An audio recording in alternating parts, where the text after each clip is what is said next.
Good morning বন্ধুরা, তোমরা সবাই কেমন আছো? আশা করি তোমরা সবাই ভালো আছো, আমরাও ভালো আছি।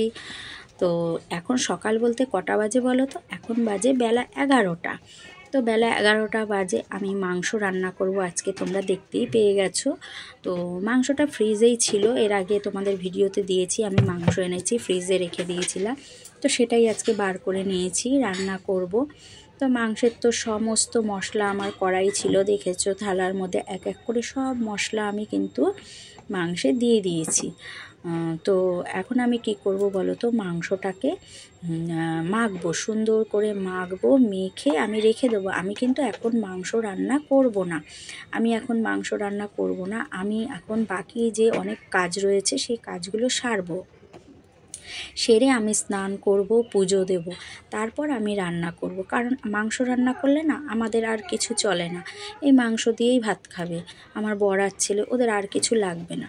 এবার আমি নিজের জন্য, আমার একটু কিছু হলে ভালো হয় অন্য কিছু, কিন্তু ওরা যখন খাবে না নিজের জন্য আর কি আলাদা করে কি করে বলো?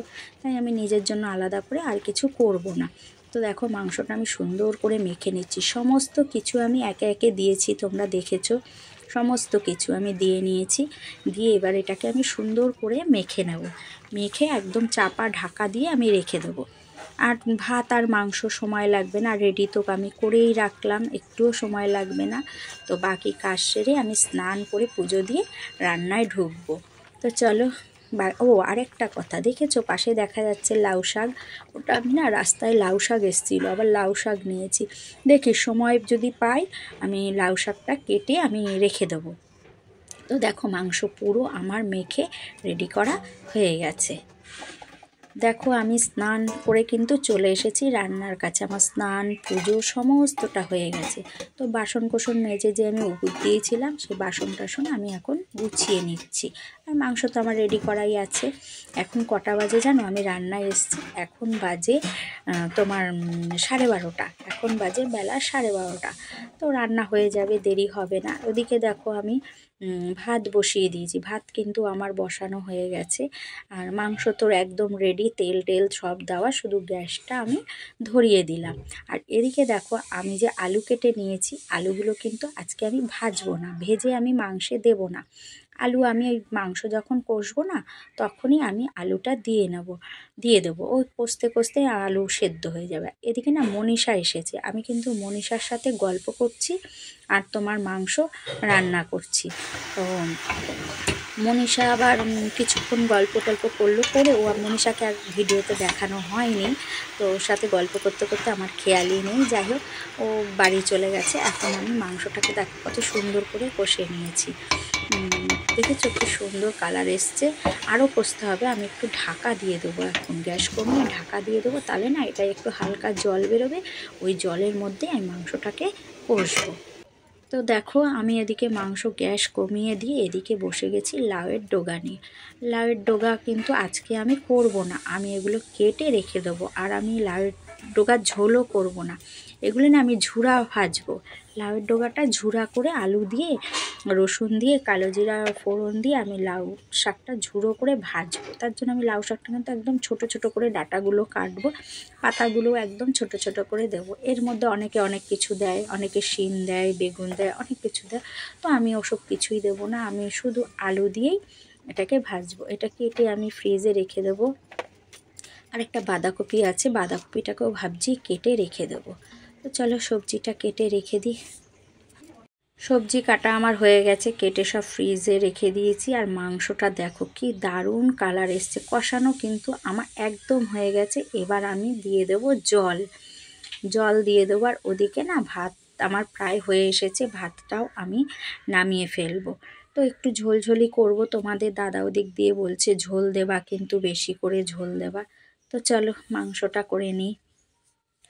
তো দেখো এদিকে কিন্তু আমি আবার স্যালাড কেটে নিয়েছি। গাছে লেবু নেই, লেবু ভর্তি ফুল এসেছে, গাছে প্রচুর ফুল এসেছে লেবু, তার মধ্যে থেকে একটা লেবু তোমাদের দাদা পেয়েছে, নিয়ে এসেছে। তা ওই লেবুটাই কেটে নিয়েছি, শসা, পেঁয়াজ, টমেটো সব কেটে নিয়েছি। আর ওদিকে মা ওই যে পুজো দিয়েছিল আজ, তোমার ওইটাই মিষ্টি দিয়েছে।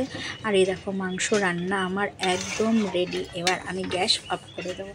তো তো দেখো মাংস রান্না আমার রেডি, কালারটা কীরকম এসছে দেখো। আমি কিন্তু মাংস আজকে কোনো ভাণ্ডে ঢালবো না, মাংসটা কড়াইতেই থাকবে, মাংসটা আমি কড়াইতেই রাখবো। আর এদিকে দেখো আমাদের বৌমনি আবার লাউ পাতা বাটা করেছে, ওই দেখো লাউ পাতা বাটা দিয়েছে। যাক, আমার একটা সুন্দর খাবার হয়ে গেল। আর কালকের একটু ডাল আছে, তিতার ডাল, আর চাটনি তো আছেই। এই দিয়ে বেশ সুন্দর খাওয়া হয়ে যাবে আজকে। আর না কটা পান্তা ভাত আছে, এই দেখো কালকে আমি এই পান্তা কটা খেয়ে নেব, তারপর যদি লাগে আমি ভাত নেব। তো আগে আমি পান্তা কটা খেয়ে নেবো। তা তোমাদের দাদার ভাত বেড়ে দিয়েছি, খেতে কিন্তু আমরা বসে গেছি, আমরা দুজনেই খেতে বসে গেছি। ছেলের এখনও স্নান হয়নি, ছেলে স্নানে গেছে, ও স্নান করে খাবে। তো আমি সকাল থেকে কিছু খাইনি, তো খিদে পেয়ে গেছে। দেখলে তো সমস্ত কাজ সেরে স্নান করে পুজো দিয়ে রান্না করলাম। তো তোমাদের দাদা দেখেছো কেরম ঝোল খায়, শুধু দেখলে তো কত ঝোল দিয়েছি, ওর ঝোলে কিছুতেই হয় না, বুঝেছো তো কতটা ঝোল দিলাম, দেখতে পেলে তো প্রচুর ঝোল লাগে ওর খেতে গেলে। দুপুরের খাওয়া দাওয়া সেরে না একটু বিশ্রাম করেছি। আজকাল আবার আমি কি করেছি জানো, বিকেল 4টের সময় না একটু হাঁটতে যাই, একটু হাঁটি। আমাদের এই রাস্তাটাই আমি এই মাথা 6-7 পাক দিয়ে একটু হাঁটি। কারণ না বলো তো কি, শরীরটা যেন বসে যাচ্ছে এরকম আমার মনে হচ্ছে। তাই আমি না রোজ 5-6 পাক করে রাস্তাটা হাঁটি 4টের সময়, হেঁটে তারপরে আমি এসে সন্ধেবাতি দিই। তো আর বাইরে জামা কাপড় কেচেছিলাম, আজকে প্রচুর কেচেছিলাম, তো সেগুলো তুলে নিলাম। জামা কাপড় তুলে এনে গুছিয়ে সন্ধেবাতি দিয়েছি, সন্ধে দেওয়া হয়ে গেছে। তো এখন আমি আবার দেখো বাটি করে একটু মাংস নিয়ে বসেছি, সেটা খাচ্ছি। আমি না যখন ভাত খাই তখন না আমি মাংস খেতে পারি না। এক পিস মাংস, হয়তো আলু খাবো, আলু 2 পিস 3 পিসও খেয়ে নেবো, কিন্তু মাংস খেতে পারি না, জানি না কেন। যদি কষানোর সময় খাই বা এরম শুধু খাই তাহলে আমি খেতে পারি। তাই আমি এখন আবার বাটি করে একটু মাংস নিয়ে খেয়ে নিচ্ছি। তো চলো, আজকের ভিডিওটা কিন্তু খুবই ছোট হচ্ছে, তোমরা অবশ্যই ভিডিওটা দেখো।